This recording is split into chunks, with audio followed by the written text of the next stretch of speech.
முடிச்சு விட்டாங்க போங்க மக்களே, முடிச்சு விட்டாங்க போங்க. என்ன மக்களே, நேத்துக்கான எபிசோட் கடைசியில நம்ம கானா வினோத்தர்கள் பணப்பட்டி எடுத்துட்டு போனதை தாங்க முடியாம நம்ம உட்கார்ந்து அந்த அளவுக்கு ஒப்பாரி வச்சுட்டு இருந்தோம். அதே மாதிரி இன்னைக்கான எபிசோட்ல நம்மள ஒப்பாரி வைக்க வச்சிருவாங்க போலயே. ஏன்னா பிக் பாஸ்க்கான 2வது ப்ரோமோ வந்திருக்கு. இந்த ப்ரோமோல பாத்தீங்கன்னா நம்ம எதிர்பார்த்த மாதிரி கானா வினோத்தர்கள் ஸ்டேஜுக்கு வந்திருக்காப்ல. கானா வினோத்தவர்கள் மட்டும் வரல, நம்ம கானா வினோத்தவர்களுக்கான ஒய்ஃப் அங்கதான் வந்திருக்காங்க. கானா வினோத்தர்களுக்கான ஒய்ஃப், கானா வினோத்தர்களுக்கான குழந்தை எல்லாருமே இந்த ஸ்டேஜ்ல ஏறி பேசுறாங்க. பார்க்கவே ஒரு மாதிரி ஹோல்சம் மூவ்மெண்டா இருக்கு ப்ரோ. பார்க்க ரொம்ப அழகா இருக்கு. ஆக்சுவலா கானா வினோத்தர்கள் ரொம்ப எமோஷனலாகி பேசுறாப்ல. அந்த மனுஷன் ஒரு மாதிரி உடஞ்சிட்டாருன்னு நினைக்கிறேன். அந்த மனுஷன் உடஞ்ச விஷயத்த அங்க காட்டக்கூடாதுன்னு சொல்லிட்டு ரொம்ப அழகா பேசுறாப்ல. பார்க்கவே ரொம்ப அருமையா இருக்கு ப்ரோ. இன்னைக்கான எபிசோட பொறுத்தவரைக்கும் தரமான சம்பவம் இருக்கும்னு எனக்கு தோணுது.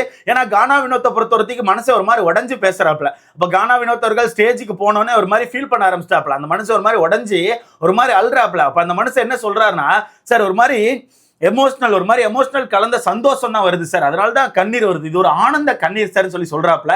சத்தியமா பார்க்க ரொம்ப கஷ்டமா இருக்கு. நேத்துக்கான எபிசோட் லைவ் எவ்வளவு பேர் உத்து நோக்குனீங்கன்னு தெரியல. நேத்து அந்த மனுஷன் பணப்பட்டி எடுத்து முடிச்சுட்டு பிக் பாஸ் பேசுறதுக்கு அந்த மனுஷன் வெயிட் பண்ணிட்டு இருப்பாப்ல. பிக் பாஸ் பேச ஒரு மாதிரி வெயிட் பண்ணிட்டு இருப்பாப்ல. அப்படி வெயிட் பண்ணும்போது யாரோ ஒருத்தர் ஒரு ஸ்பூன்ல அல்வா தூக்கி கொடுப்பாங்க. அல்வா வாய்க்குள்ள கரெக்டா போகையும் பிக் பாஸ்க்கான வாய்ஸ் வந்துடும். பிக் பாஸ்க்கான வாய்ஸ் வந்தோடனே அந்த அல்வா கீழே துப்பிடுவாரு. அல்வா வாய்க்குள்ளே போகாது, அல்வா வந்து கீழே விழுந்துரும். விழுந்த ஸ்பீடுக்கு அந்த மனுஷன் ஒரு மாதிரி அழுதுருவாரு. பிக் பாஸ்க்கான வாய்ஸ் இருக்கு தெரியுமா, அந்த வாய்ஸ்க்கு அவ்வளவு பவர் உண்டு. அந்த மனுஷன் அவ்வளவு நேரம் ஸ்ட்ராங்கா நின்றுட்டு இருப்பாப்ல. அப்படி பிக் பாஸ் வந்து வினோத் அப்படின்னு சொல்லி சொன்ன உடனே பாஸ் அப்படின்னு சொல்லி அழுவாரு தெரியுமா, வேற லெவல்ல இருந்து ப்ரோ. சத்தியமா சொல்றேன், அதுதான் உண்மையான ஒரு ஃபீலிங்ஸ். அதுதான் ஒரு உண்மையான ஃபீலிங்ஸ். ஓகேவா? அப்படி இருக்கும்போது அதே மாதிரி தான் இந்த ஸ்டேஜ்ல வந்து சேதன பக்கத்துல நின்னோடனே மனுஷன் உடஞ்சிட்டாரு போல. அதான் சொல்றாப்ல, ஒரு மாதிரி எமோஷனல் கலந்த சந்தோஷத்துல இருக்கேன், அதனால தான் அழுறேன், வேற ஒண்ணு இல்லை, இது ஒரு ஆனந்த கண்ணீர்னு சொல்லி சொல்றாப்ல. இதுல சேதன் என்ன சொல்றாங்கன்னா, நீங்க அவ்வளவு அற்புதமான ஒரு மூமெண்ட்டை கிரியேட் பண்ணிருக்கீங்க, இந்த வீட்டுக்குள்ள நீங்க அவ்வளவு அழகான ஒரு அற்புதமான மூமெண்ட்டை கிரியேட் பண்ணிருக்கீங்க, அழாதீங்க அப்படின்னு சொல்லிட்டு சேதனை தட்டி கொடுக்குறாப்ல. அப்ப அந்த இடத்துல வினோத் என்ன சொல்றாப்லன்னா, ஸ்டேஜை தொட்டு கும்பிட்றாப்ல. ஸ்டேஜை தொட்டு கும்பிட்டு இது எல்லாருக்கான மக்களோட காலா நினைச்சுக்கிறேன், உங்களுக்கான காலா நினைச்சு இந்த ஸ்டேஜை நான் தொட்டு கும்பிட்றேன்னு சொல்லிட்டு அந்த இடத்துல தொட்டு கும்பிட்றாப்ல. தொட்டு கும்பிட்டு ஒரு மாதிரி ஃபீல் பண்ணி தான் பேசுறாப்ல. அங்குள்ள ஆடியன்ஸே ஒரு மாதிரி கண்ணீர் வடிக்க ஆரம்பிச்சிட்டாங்க ப்ரோ. அங்குள்ள ஆடியன்ஸே ஒரு மாதிரி ஃபீல் பண்றாங்க. எனக்கு தெரிஞ்சு இன்னைக்கான எபிசோட்ல நம்மளை அழ வச்சிருவாங்க காய்ஸ், நம்மளை அழ வச்சிருவாங்க. அந்த மனுஷன் ஒரு மாதிரி ஸ்டேஜை தொட்டு கும்பிட்டு இது உங்க காலா நினைச்சுக்கிறேன், இது வந்து மக்களுக்கான காலா நினைச்சுக்கிறேன்னு சொல்லிட்டு அந்த மனுஷன் பேசுறாப்ல. பேசிட்டு அந்த மனுஷன் ஒரு விஷயத்த சொல்றாப்ல, அந்த 18 லட்சம் வந்து எனக்கு போதும் சார், அந்த 18 லட்சம் வந்து எனக்கு போதும், அது என்னோட குடும்பத்துக்கு போதுமான ஒரு விஷயம், என் குடும்பத்தை நினைச்சுதான் அந்த விஷயத்தை எடுத்தேன், நான் பட்ட கஷ்டத்துக்கு எனக்கு காசு ரொம்ப அவசியம் சார், அதனால தான் அதை எடுத்துட்டேன்னு சொல்லி சொல்றாப்ல. இதே விஷயத்த தான் நானும் சொன்னேன். அந்த மனுஷன் பயந்துட்டாரு. ஏன்னா வீட்டுக்குள்ள போன எல்லாருமே சபரி தான் டைட்டில் வின்னர், சபரி தான் டைட்டில் வின்னர், யாரு டைட்டில் வின் பண்ணுவாங்கன்னு சொல்ல முடியாதுன்னு சொல்லிட்டு அந்த மனுஷன் கிட்ட ஒரு மாதிரி மாத்தி பேசுறதுனால அந்த மனுஷன் ஒரு மாதிரி உடஞ்சி பயந்து கன்ஃபியூஸ் ஆயிட்டாரு. ஓகே, ஒருவேளை இந்த பணப்பட்டியை விட்டுட்டோம்னா அந்த டைட்டிலும் கிடைக்காம போச்சா நமக்கு பணமே கிடைக்காதோ, நம்ம குடும்பத்தை நம்மளால பாத்துக்க முடியாதோ, வெறுமனைக்கு நமக்கு அந்த சேலரி மட்டும் தான் கிடைக்குமா, அப்ப வெளியே போய் ரிட்டர்ன் கொஞ்சம் உழைக்க வேண்டியிருக்குமா, குடும்பத்தை நல்லபடியா பாத்துக்க முடியாதா, ஒரு சொந்தமா ஒரு வீடு வாங்க முடியாதான்னு சொல்லிட்டு அந்த மனுஷன் உடஞ்சிட்டாப்ல. அப்படி உடஞ்சுதான் மனுஷன் டைட்டில் அப்படிங்கிறது நம்ம கையில கிடையாது, அது கடைசி நாட்கள் மக்கள் கையில இருக்கு. ஆனா அந்த பணப்பட்டி என்னோட கையில இருக்கு, அந்த பணப்பட்டியை பொறுத்தவரைக்கும் என் கையில இருக்கு, நான் நினைச்சா எடுத்துக்கலாம்னு சொல்லுது அந்த மனுஷன். சரி ஓகே, அந்த 18 லட்சத்தை நான் எடுத்துக்கிறேன்னு சொல்லி டப்புன்னு எடுத்துட்டாப்ல. அதுதான் அந்த மனுஷன் அந்த இடத்துல சொல்றாப்ல, இந்த 18 லட்சம் வந்து என் குடும்பத்துக்கு தேவை சார், என் குடும்பத்துக்கு தேவை, நான் பட்ட கஷ்டத்துக்கு இது எனக்கு இந்த காசு ரொம்ப அவசியம் சார், அதனால தான் அந்த விஷயத்தை எடுத்துட்டேன்னு சொல்லிட்டு அந்த மனுஷன் சொல்றாப்ல. இருந்தாலும் வெளியே உள்ள நியூஸை பார்த்து கண்டிப்பா உடஞ்சிருப்பாரு. அவர் தான் டைட்டில் வின்னர் அப்படிங்கிறது ஒரு 100% இல்ல 1000% சொல்லலாம், அவர் தான் டைட்டில் வின்னர் சொல்லிட்டு. அப்படி இருக்கும்போது அந்த மனுஷன் கண்டிப்பா வெளியே எல்லா நியூஸையும் பார்த்துட்டு உடஞ்சிருப்பாப்ல. இருந்தாலும் அந்த இடத்துல மனுஷன் வந்து ஒரு மாதிரி போல்டா பேசுறாங்க பேர்ல பேசிட்டு இருக்காப்ல. அடுத்து அந்த இடத்துல கானா வினோத்தர்கள் ஒரு ஸ்டேட்மெண்ட் கொடுக்குறாப்ல. என்னன்னா, உண்மையா சொல்றேன், இந்த பணப்பட்டியை நான் தான் என் மனசார எடுத்தேன், இந்த பணப்பட்டியை நான் தான் என் மனசார எடுத்தேன், யாரோட தூண்டுதலே நான் எடுக்கல, யாரும் வந்து அந்த பணப்பட்டி எடுக்கலாம் என்ன தூண்டல, நானா தான் என்னோட மனசார என்னோட சுய நினைவோட தான் அந்த பணப்பட்டி எடுத்தேன்னு சொல்லிட்டு கானா வினோத்தர்கள் ஸ்டேட்மெண்ட் கொடுக்குறாப்ப. இப்ப மாச்சும் புரிஞ்சுக்கோங்க தற்குரீஸ், அங்க அரோரா என்னோட படிப்புக்காக பயங்கரமா பிளான்லாம் போட்டு இந்த அமௌண்ட் எடுத்தா என்னோட படிப்பு கரெக்டா இருக்குமா, என்னால அப்ராட்ல போய் செட்டில் ஆக முடியுமான்னு சொல்லிட்டு அந்த பொண்ணு நிறைய விஷயத்த யோசிச்சு தான் அந்த பொண்ணு பணப்பட்டி எடுக்க போச்சு. போன டைம்ல மனுஷன் குழம்பி போய் திணறி தான் அந்த பணப்பட்டி எடுப்பாப்ல. எப்படி அந்த இடத்துல கானா வினோத்தை பொறுத்தவரைக்கும் ஐயோ அரோரா அந்த பணத்தை எடுக்க போறாளோ, அரோரா அந்த பணத்தை தூக்கிட்டு போக போறாளோன்னு சொல்லிட்டு பயந்து தான் அந்த மனுஷன் அந்த பணப்பட்டி எடுப்பாப்ல. அதை முதல்ல புரிஞ்சுக்கணும். ஓகேவா? அப்படிங்கும்போது அந்த மனுஷன் அந்த இடத்துல ஓப்பனா சொல்லிட்டாப்ல, யாரோட தூண்டுதலே நான் அந்த பணப்பட்டி எடுக்கல, என்னோட சுய நினைவோட தான் அந்த பணப்பட்டி எடுத்திருக்கேன்னு சொல்லிட்டு மனுஷன் சொல்றாப்ல.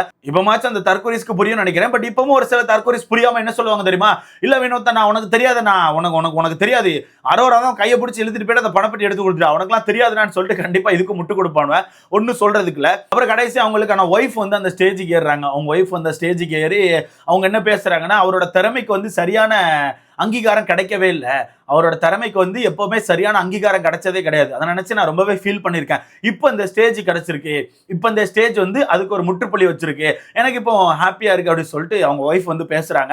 நல்லா இருக்கு கைஸ், பார்க்கவே நல்லா இருக்கு. பார்த்தா கீழே குட்டி பையன் வந்து நம்ம கானா வினோத் அவர்களுக்கான அந்த ஃப்ரேம் வச்சிருக்காப்ல. அதான் எல்லாருமே வீட்டாய் வெளியே வரும்போது ஒரு ஃப்ரேம் மாதிரி கொடுப்பாங்கல்ல, யாரும் ஏதோ ஒரு ஸ்பான்சருக்கான ஃப்ரேம் தானே, ஐயோ அந்த ஸ்பான்சர் பேர் மறந்து போச்சா, பெருங்காயம் டப்பா, அந்த ஸ்பான்சர் வந்து ஒரு ஃப்ரேம் மாதிரி கொடுப்பாங்கல்ல, அந்த ஃப்ரேம் வந்து ரிட்டர்ன் கொடுத்துருக்காங்க போல. அந்த ஃப்ரேம் வந்து கானா வினோத் கொடுத்துருக்காங்கன்னு நினைக்கிறேன். கானா வினோத் அவர்கள் அந்த ஃப்ரேமை கையில வச்சுட்டு அப்படி நிற்கிறாப்ல, தன்னோட குழந்தையோட ஸ்டேஜ்ல நிற்கிறாப்ல. அதான் அவங்க ஒய்ஃப் வந்து என்ன சொல்றாங்கன்னா, இந்த ஸ்டேஜுக்காக நான் ஒரு விஷயத்த சொல்ல, இந்த ஸ்டேஜுக்காக நான் வந்து பேசணும்னு சொல்லி இந்த விஷயத்த சொல்ல, மனசார சொல்றேன், இது எங்களுக்கு போதும்.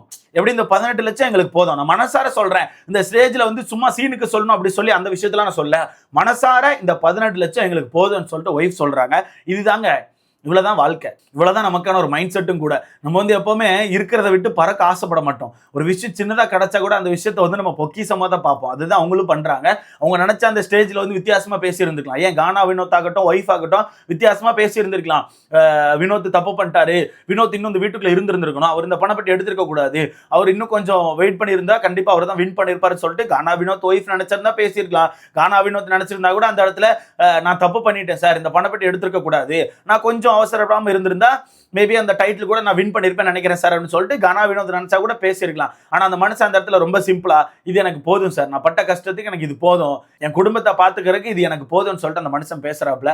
அழகா இருக்கு கைஸ், அவ்வளவு அழகா இருக்கு, அவ்வளோ அழகா இருக்கு, சத்தியமா சொல்றேன், அவ்வளோ அழகா இருக்கு. அந்த குட்டி பையன் அந்த ஃப்ரேம் வச்சுட்டு அங்கே நிற்கிறாப்ல, சேதனை பேசி முடிச்சுட்டு கடைசியில் ஒரு ஹக்கை கொடுக்குறாப்ல. ஆக்சுவலா இன்னைக்கு கானா வினோத்துக்கான அந்த விஷயம் அப்படிங்கிறது வேற லெவல்ல இருக்கும்னு கேள்விப்பட்டேன். அவர் ஸ்டேஜ்ல ஏறினதுல இருந்து அந்த இடம் அப்படியே ஒரு மாதிரி பட்டாசா கிழிஞ்சிருக்கு, கைத்தட்டல் சவுண்டு விசில்னு சொல்லிட்டு ஒரு மாதிரி பட்டாசா கிழிஞ்சிருக்கு. அதுக்கப்புறம் அந்த ஏவி அப்படிங்கிறது வேற லெவல்ல போட்டிருந்திருக்காங்க. கானா வினோத்துக்கான ஏவியை பொறுத்தவரைக்கு எல்லா வகையான எமோஷன்ஸையும் காமிச்சிருக்காங்க போல. நான் நேத்தே சொல்லியிருப்பேன், கண்டிப்பா பார்த்திருப்பீங்க, நேத்து இல்ல காலைல முதல் வீடியோல சொல்லியிருப்பேன், கானா வினோத்தர்களுக்கான ஏவில எல்லா வகையான எமோஷன்ஸையும் காமிச்சிருக்காங்க. அவருக்கான லவ், அவருக்கான பாசம், அவருக்கான அந்த சண்டை, அவருக்கான அந்த அழுகைன்னு எல்லா விஷயத்தையும் காமிச்சிருக்காங்க. மனுஷன் வந்து ஒரு ஆல்ரவுண்டர் மாதிரி வீட்டுக்குள்ள வச்சு செஞ்சிருக்காப்ல. மனுஷன் சண்டைப்படாத ஆள் கிடையாது, மனுஷன் பாசம் கட்டாத ஆள் கிடையாது, எல்லாருக்கிட்டையுமே நல்லபடியா இருந்திருக்காப்ல.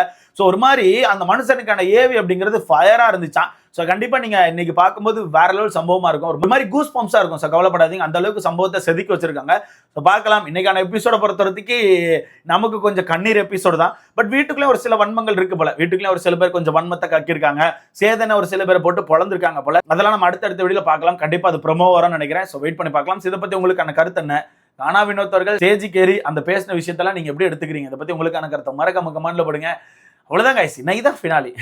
சொல்லப்போனா இன்னைக்கு தான் ஃபினாலி கைஸ். அவ்வளவுதான், கப்பு கொடுத்தாச்சு, பணத்தை கொடுத்தாச்சு, குடும்பத்தை மேலே ஏற்றியாச்சு, அவ்வளவுதான் கைஸ், போட்டோ எடுத்தாச்சு, முடிஞ்சு போச்சு, ஃபினாலே வந்து முடிஞ்சு போச்சு கைஸ். ஸோ இதை பத்தி உங்களுக்கான கருத்துன்னு சொல்லிட்டு மறக்காம கமெண்ட்ல போடுங்க. வீடியோ லைக் பண்ணிக்கோங்க, சேனலை சப்ஸ்கிரைப் பண்ணிக்கோங்க.